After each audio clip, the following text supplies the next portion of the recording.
Disney World vlogs are finally coming! I read a total of 10 books across July. It fell a little bit flat for me. All the feels and August is absolutely chaotic. Hey, I'm gonna set goals anyway and we'll figure out if I can achieve them or not. So my first August goal is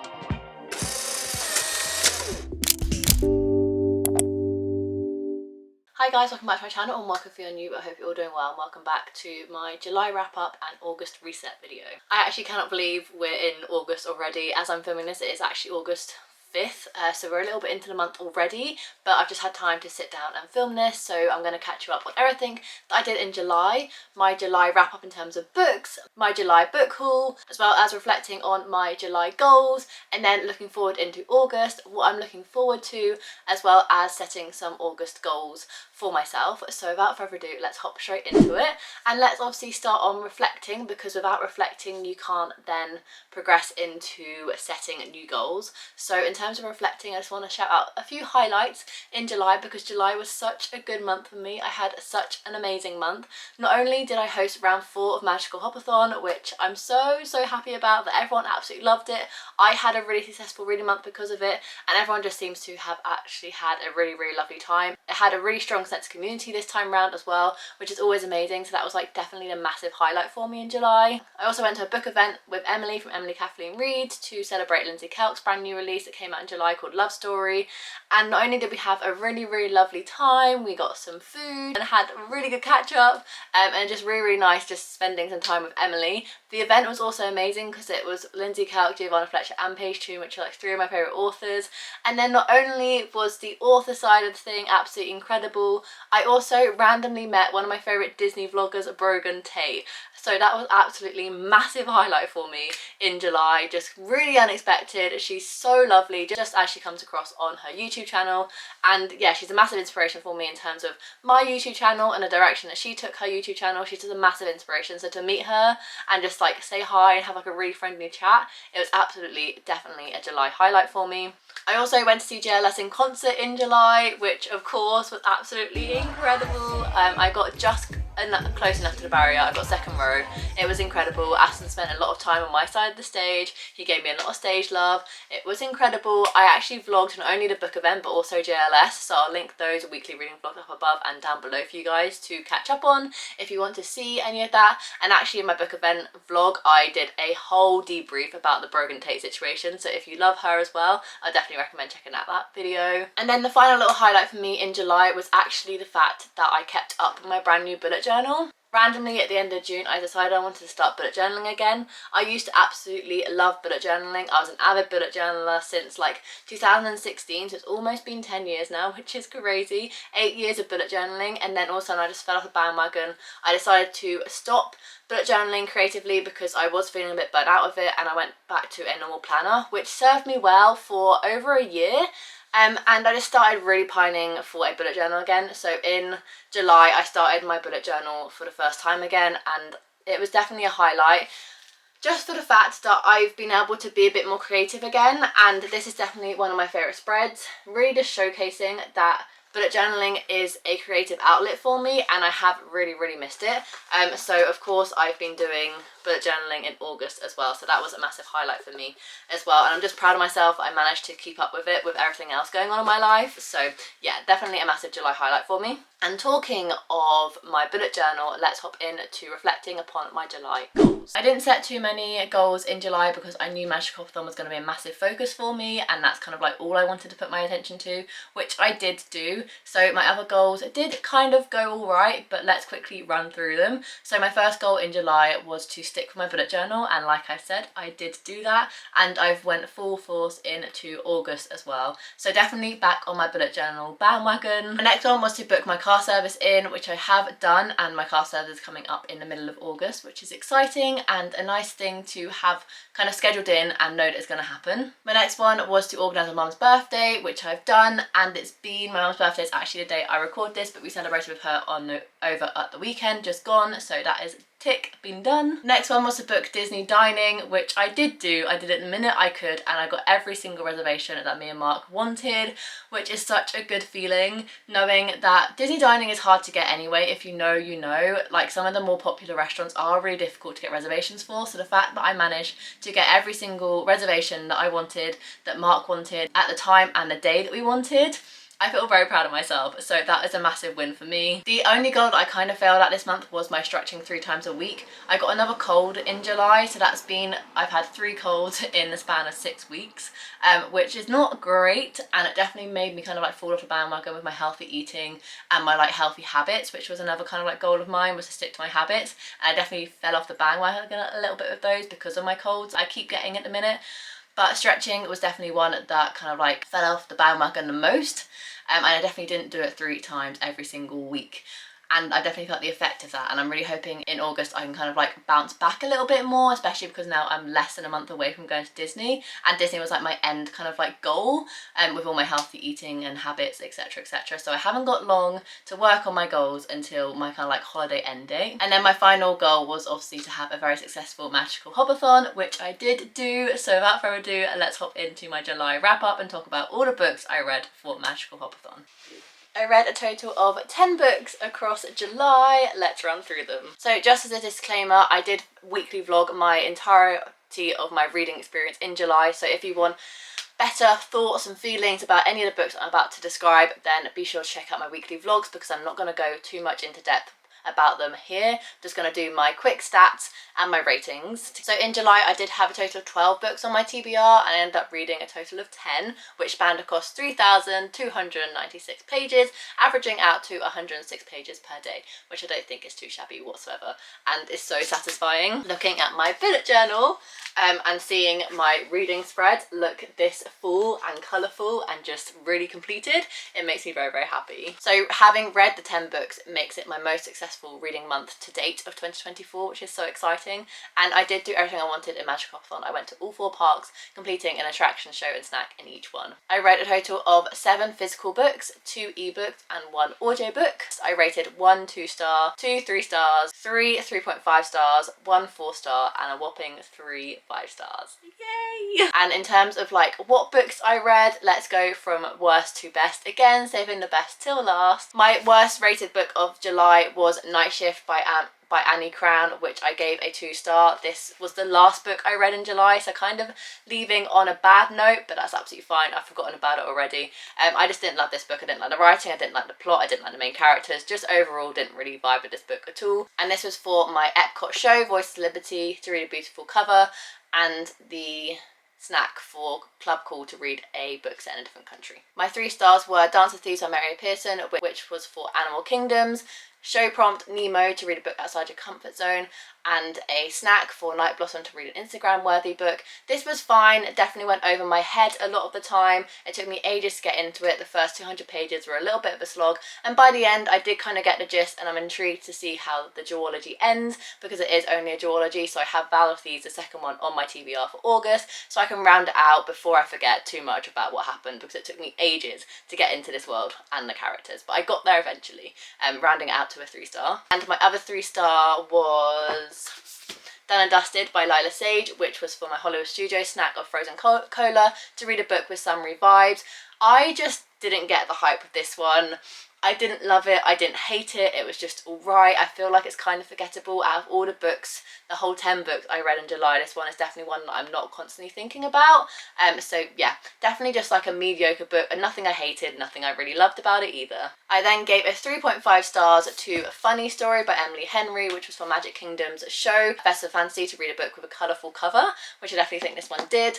I went into this Emily Henry book thinking I was going to absolutely love it because of the fake dating plot device in this book, and fake dating is my favourite book trope, but it fell a little bit flat for me. I didn't really love our main character Daphne, but I absolutely adored Miles as a book boyfriend. He was very swoon-worthy indeed, but overall it was just like, it definitely had more about it that I enjoyed, but yeah, just nothing incredibly special, so I got 3.5 stars. My other 3.5 stars was for Hollywood Studios' Phantasmic, a show to read a book by your favourite author, and I gave this one a 3.5 stars as well. This is A Dating Equation by Emily Merrill.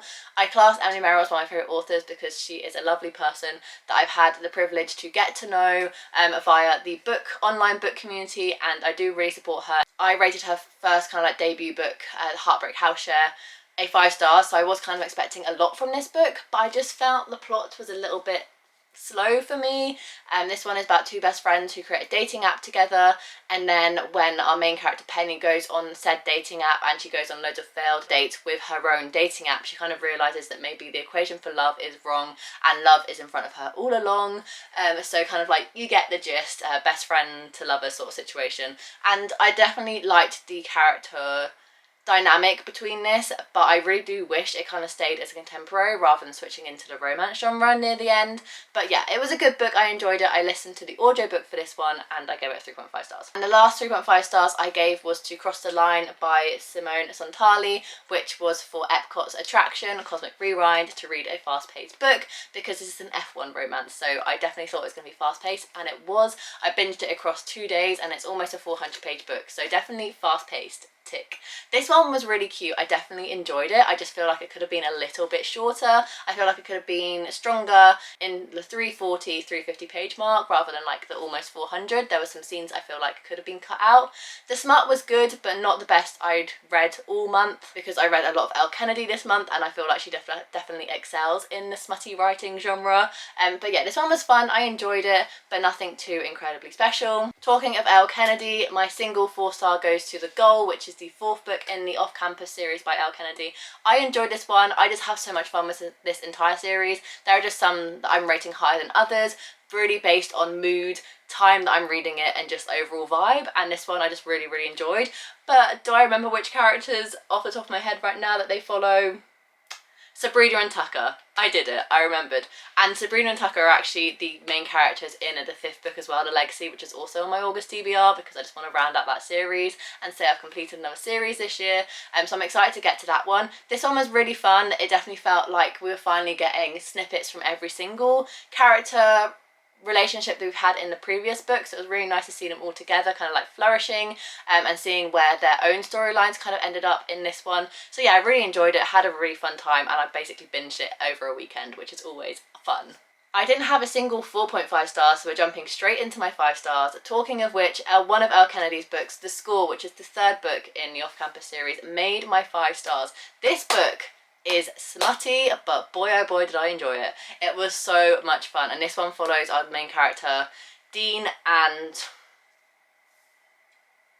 I can't remember what's her name.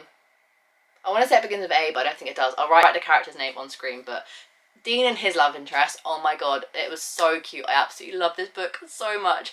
There isn't really much to say about these books apart from they are hockey-based romances, and each book in the series follows a different couple based in the hockey team. So you always follow like a male member of the hockey team and then their love interest, and it's just such a wholesome little world that Elle Kennedy has created, where you keep seeing other side characters crop up in different books. So it really does feel like a mini universe in itself, and this one was definitely my favourite one so far. And then my final 5 star and my favourite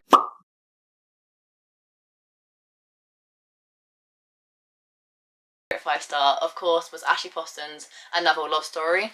I didn't tell you which prompts were those for. So The Goal by Elle Kennedy was for Minnie and Mickey's Runaway Railway in Hollywood Studios for my attraction for a book that you can binge, which I definitely did.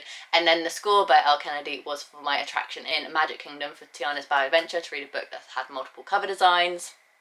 And then my favourite 5 star was Another Love Story by Ashley Poston, which was my park entrance prompt. So we ended on a 2 star with Night Shift by Annie Crown, but we started on a 5 star because this book was obviously for my park entrance prompt to read a book you cannot stop thinking about, and I've been thinking about this book before it even came out, so I was so excited to finally get around to it, and it did not disappoint. This book was so magical, so whimsical, so heartwarming, so cozy, just all the feels. Absolutely adored it. So this is definitely my favourite book of the month.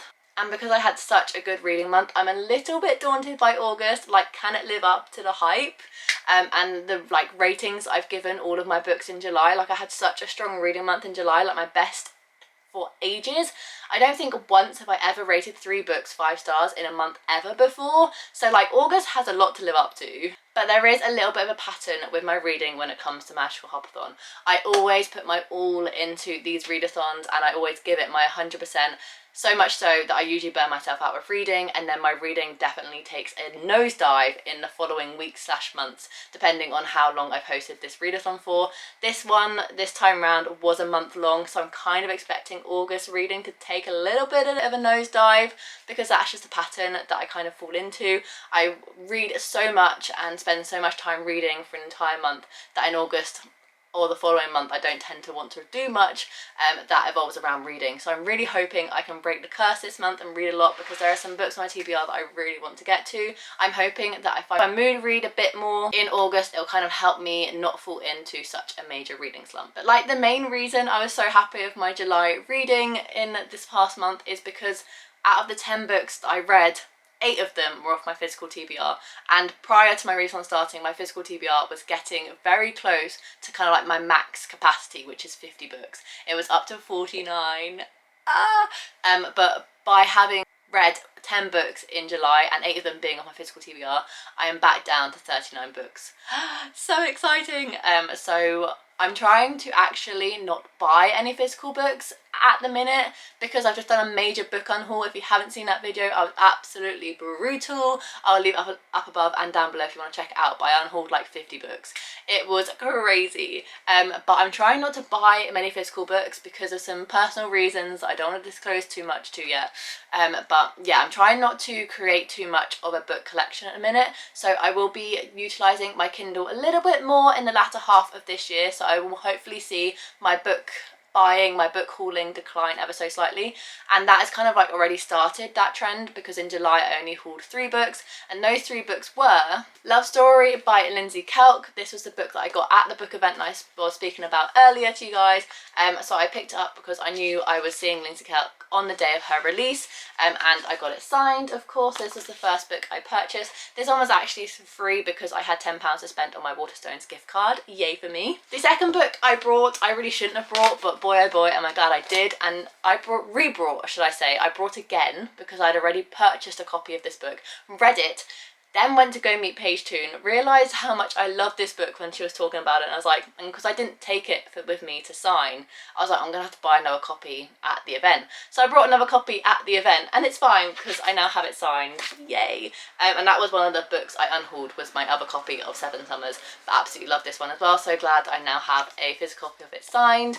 And then the final book I brought was Firefly Lane by Kristen Hanna, which everyone in my August TBR videos has said how much they absolutely adored this book. And now this is like a 5-star prediction for me. I'm so excited to finally get it read. I say finally, I only hauled it in July, but I'm reading it in August and I cannot wait. So those are the 3 books I hauled in July. Obviously one of them I'd already read, so really only adding 2 books onto my physical TBR, which is all good with the trajectory that I'm hoping the rest of the year will go in. And yeah, those are all the books I read, all the books I acquired in July. So let's finally hop into looking forward to August. What am I looking forward to most? I guess if you've been following my channel for a while, you can guess what I'm looking forward to most, and hopping in to my August goals, so let's get to it. I have a lot of exciting things to look forward to in August, so I'm just going to pinpoint a few of them. This coming Wednesday, I'm actually really hoping to see Two Strangers Karaoke Across New York again with my mum, because I saw it for the first time on my birthday, absolutely loved it. Saw it for a second time with my mum a few weeks later and saw Sam Tutty's understudy. It was once again incredible. But the reason I wanted to go see it for a second time was to see Sam Tutty again. If you didn't know, I'm a massive fan of Sam Tutty on the West End. And because I didn't see him again, I was like, well, I'm going to have to see it for a third time. So I looked at his dates online to make sure that he should be performing this coming Wednesday. I'm going to hopefully get rush tickets again with my mum. I'm going to see it for a third time, and I cannot wait. I'm so excited because it ends at the end of August. So this will be my last chance to see it, because my August is absolutely chaotic. There's so much going on this month. Like, I have too much to do, too much to think about. It's gonna go crazy in a few weeks. I cannot wait. The second one, my sister turns 30. I'm gonna have a 30-year-old sister, like what? Yeah, so my sister turns 30. There's 2 whole weekends celebrating her.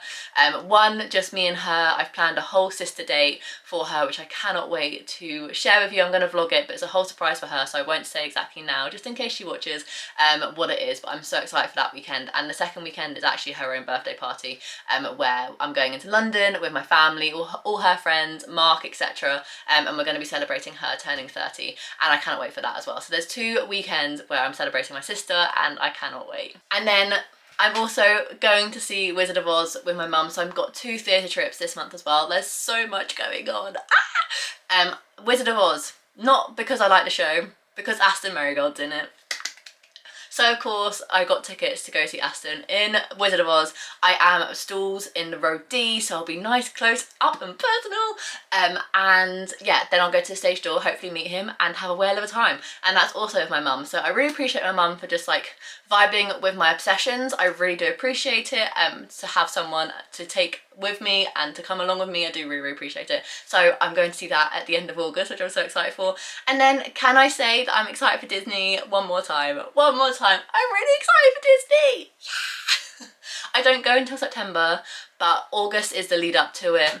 I don't have Magic Hopathon to think about anymore, so I can just like delve myself into Disney vlogs, prepping for Disney, getting my hair cut, getting my nails done, planning my outfits, packing, making sure my cameras are charged because I'll be vlogging the trip. So like guys don't have long to wait until vlogs start. Like next month basically vlogs will start, which is crazy. I'm so excited. So yeah, can we say again, I'm excited for Disney. Whoop whoop. But because I've got all of that going on, I'm not sure exactly how productive I'm going to be in terms of my goals, my habits and all that other fun stuff, because I'll probably most likely find myself night after night in a YouTube hole of Disney vlogs. But hey, I'm going to set goals anyway and we'll figure out if I can achieve them or not. So my first August goal is to finish Summertime Fine. If you've been following my resets for the last couple of months, you'll know that I've been slowly working my way through a workout program from Sydney Cummings over on YouTube. It's 3 months long. I started it in June, July, August. Yeah, I started it in June and I will be finishing it in August. 3 weeks later than anticipated. I should have already finished it by now, but I've had 3 colds in the last 6 weeks, and when my body gets colds, because of my low immune system, they do really struggle to shift, so I have to cut everything out of my routine and just rest and recover, so I'm not lingering with this cold for ages. So I've taken 3 weeks off this workout routine to get myself fit and healthy again. So I'm a bit behind, but August I can officially say I can complete Summertime Fine, which I'm so excited about. So that's my first goal, and a goal that I'm pretty sure I'll be able to complete. My next one is based off reading, and that is just to keep up on my reading pace. I don't want to be averaging 106 pages a day. No, I have a lot of TV that I want to watch as well this month. I still haven't watched the Simone Biles documentary on Netflix. Me and Marcus started watching Too Hot to Handle, the new season. I still haven't watched Good Girl's Guide to Murder yet either. Like, there's still so much that I need to do in August. There's so much. When I think about it, there's too much to do. But I just want to keep up on my reading pace. I want to make sure that I'm still reading and still spending a little bit of time every day, hopefully, before bed reading, so I can keep up with my reading pace and keep up with my TBR. I'm hoping that by mood reading, I'll be able to kind of like keep this going. Fingers crossed me, guys. The thing that I'm a little bit worried about is making sure I'm up to date in my 2024 scrapbook. This is my 2024 scrapbook. I am up to my birthday. So the latest double page spread I've done was for my birthday. It looks so pretty. I'm so happy with it, but I'm falling a little bit behind. I still need to do Father's Day, the book event that me and Emily went to, Magical Hopathon, JLS, my mum's birthday that I just celebrated, and then I have a few dates that I'll hopefully get done during August as well, because I want this scrapbook to be up to date by the time that I get back from Disney. So when I get back from Disney, the only scrapbooking that I'll need to do and focus on is my Disney World holiday. So yeah, I have a lot of scrapbooking to do this month, so hopefully I can do it all. So that's a next massive goal of mine to complete. Fingers crossed I can do it. If I spend a little bit of time listening to an audiobook maybe while scrapbooking every weekend, I should be able to do it. But like, my weekends are getting really full with my sister's birthday and theatre shows and all sorts. My next goal is to get rid of all the books I've recently unhauled. Like I said, I did a massive unhaul this past month and unhauled over 50 books, and they're all just sat on my bookshelf, so I haven't really got rid of them yet. So I need to rehome them. I need to get rid of all these books. I most likely will be putting them up on Vinted. We have a bank holiday in August, and that is just before I go away on holiday. So I said to Mark we should just deep clean the house before we go away, so it's nice and tidy and clean and fresh when we go away, and then when we come back it'll be nice and clean. So a bank holiday deep clean is on the horizon for me and Mark this month. Yay, it's definitely a goal of mine, because I probably think by the time it comes around I won't want to do it, so I've put it as a goal to make sure that we do it. And then finally, my next goal and my last goal is to make sure I get all my content planned, filmed, edited and scheduled for whilst I'm away. Because I have such a busy month and then obviously I'm going away right at the beginning of September, I have a lot of content that I'll need to pre-film, get edited, get scheduled, i.e. like my August wrap up, my September TBR, my September reset, my holiday prepping video that's coming where I'm going to talk you through some of the outfits that I'm wearing in Disney, some of the dining reservations we've got, some of the plans that we have, because this trip is going to be absolutely incredible and I cannot wait to go on it and then share it with you guys. So I'm doing a whole kind of like holiday prep video, so I'll need to get that one filmed, edited and scheduled and all sorts. And yeah, it's about to get wild on my channel, so make sure to subscribe so you don't miss any. But those are all my goals for August. I cannot wait for this month. Not only have I got Disney at the end of it, but it's just gonna be jam-packed full of fun family memories and just good old times, and I cannot wait. I'm so excited. So that is my video, that is it. I really hope you enjoyed it. If you did, make sure you give it a massive thumbs up and subscribe down below if you see future content from me. I do anything from weekly reading vlogs, monthly TBRs, monthly wrap-ups, Disney World vlogs are finally coming! Yes! And any other bush content that you can think of, I usually have on my channel, so make sure to subscribe so don't miss any. Leave a comment down below what some of your August goals are, or what something that you're looking forward to in the month ahead. I would love to know. And without further ado, I'll see you in my next video. Bye guys.